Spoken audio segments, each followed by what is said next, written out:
Olá pessoal, sou Cláudio Thaís, do canal Estudando a Verdade. Antes de começar, deixa um like, o like é muito importante para a sessão do conteúdo da plataforma do YouTube.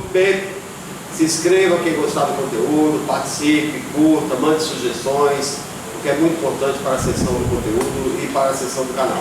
Tá? Hoje eu estou aqui no bate-papo informal com, do meu lado direito, o meu amigo aqui da cidade de Cubatão, né? Estou num local diferente, né? Estou na cantina do meu amigo Lelo.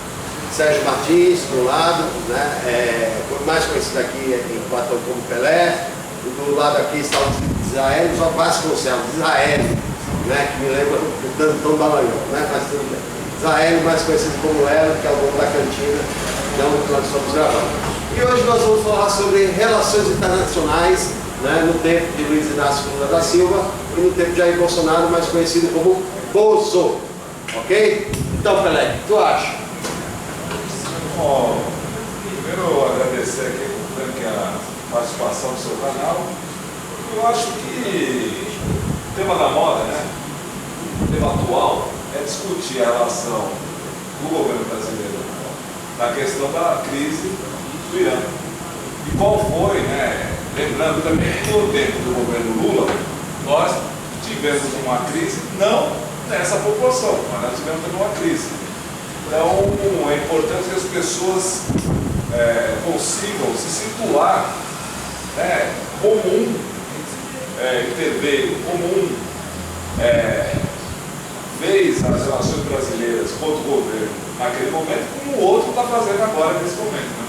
Bom, é aquilo, né? O governo Lula foi conhecido no mundo inteiro, né, em suas relações internacionais, e a gente precisa fazer alguns destaques, que se diz ao menos, né?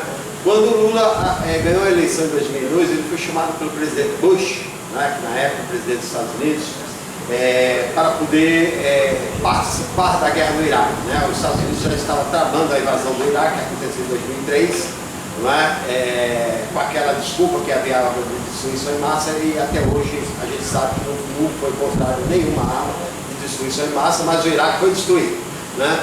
E o Lula respondeu para ele na época que a guerra maior dele, ele tinha que travar no Brasil, que era a guerra contra a fome, né? A fome que assolava mais de 50 milhões de brasileiros. Tá?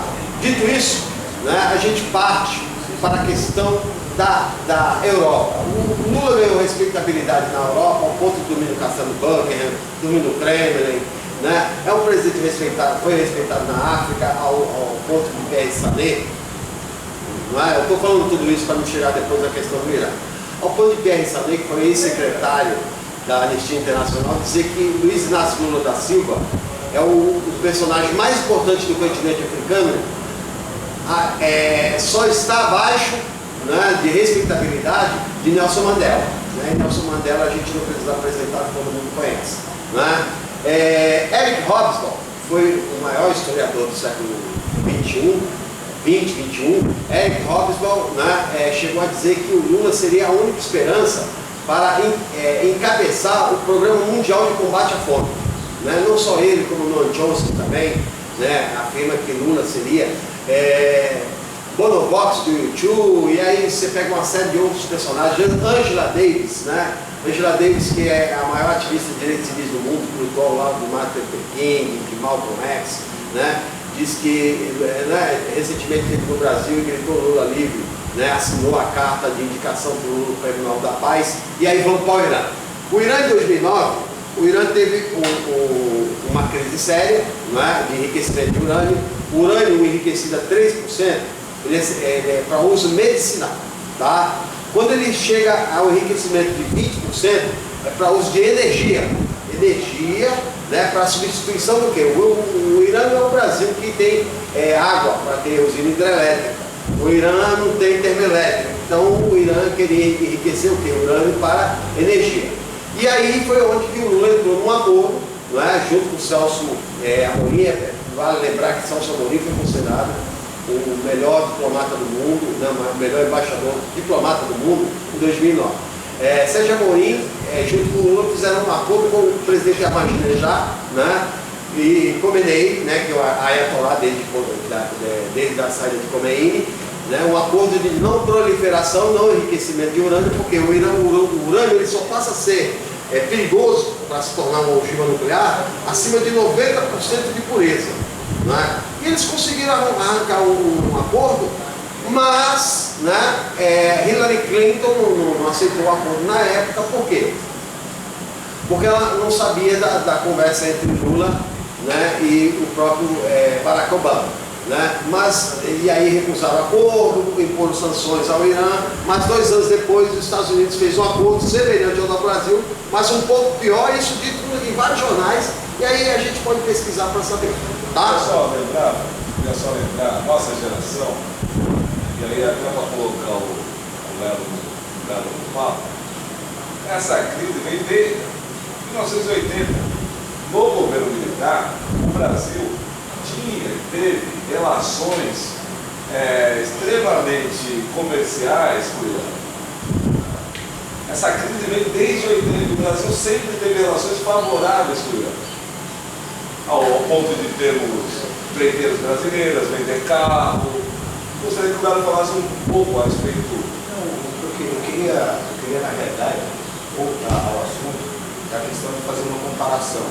E fazer uma comparação do que era, como o Brasil era visto quando era governado pelo PT, pelo Lula e depois pela Dilma, e agora governado pelo Bolsonaro.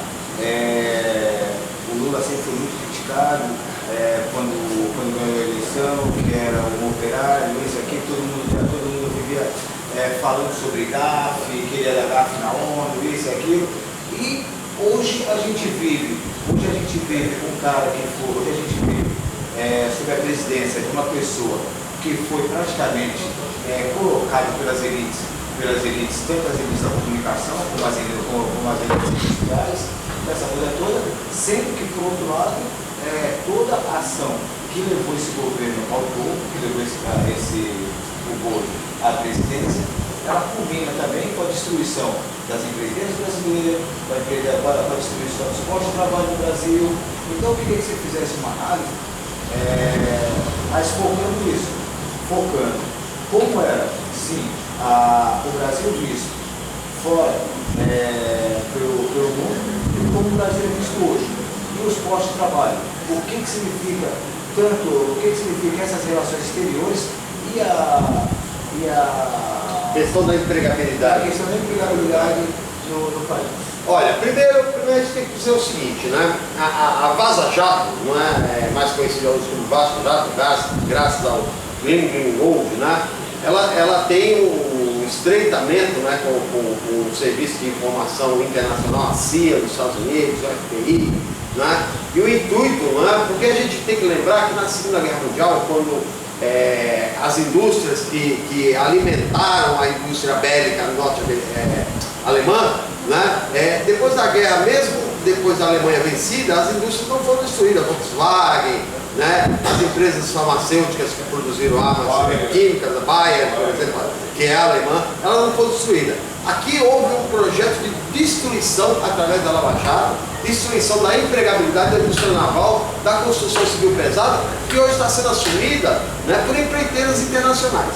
Né? O Brasil perdeu capital, né? O Brasil destruiu a empregabilidade, milhões de pessoas foram para a rua, demitidas, e com essa chantagem de demissão que veio as reformas trabalhistas logo depois do golpe propostas pelo Michel Temer.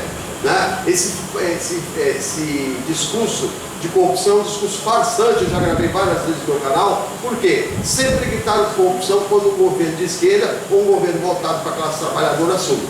Tá? Quanto à questão de ontem e de hoje, o Brasil sempre foi visto, primeiro, como um país imparcial. Né? Imparcial nas relações diplomáticas. Né? Não defende um lado nem outro.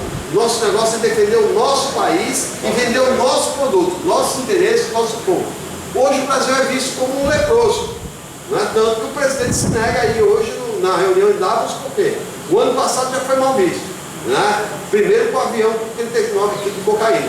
Segundo, né, quando chegou lá, né, ninguém queria sentar do lado dele diferente, Né? Quando a gente vê o Lula, o Obama apertar a mão dele, ó, você é o político mais popular da terra.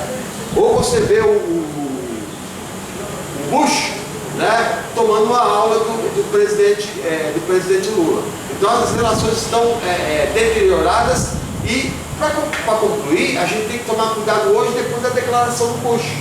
Aliás, da declaração do Donald Trump, os americanos tomarem cuidado quando vierem para o Brasil. Né? Por quê? Se ele fala isso, é porque o país entrou na rota do terrorismo devido ao apoio instante do presidente Jair Bolsonaro.